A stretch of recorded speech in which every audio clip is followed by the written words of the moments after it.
3 5 หกเก้า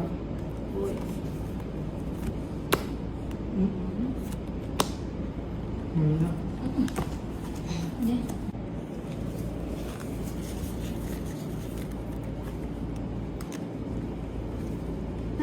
ไผ่สิมางามอีกบอก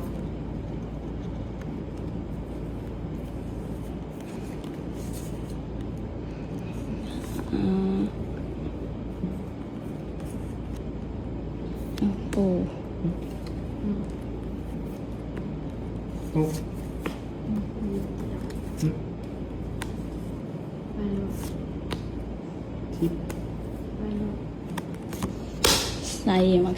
2 เรียนบอกกันที่ค่าทำนี้นะ ตำพร้อม3คูดี หลึกเลี่ยนค่ะใครแต่วิติเอา สิบหกสิบ 50 60 สี่ 70 มั่ว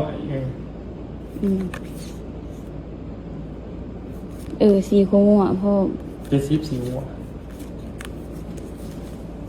เบิ่งไหลอันนะก่อน อันนี้เศร้าหาเนาะเศร้าหา 30 30 40 40 80 90เป็นมั้ง เขา 50 60 70 40 กิน งงไปเงาอะไรบอกเองเอาอะไรเป็นอันนั้นก็ได้เศร้าหา 30 เศร้าหา 40แล้ว40 41กินขู่เดินอยู่ บอกกี่ขีดไปเลย 41 4,000เอ้ย4,000กับ90,000ถึงแล้วนี่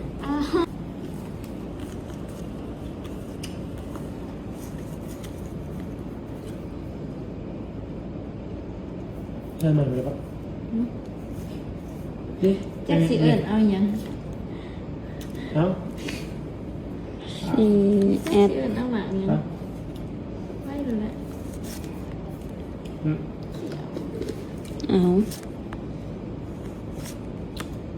เบิด เดิม นี่ อืม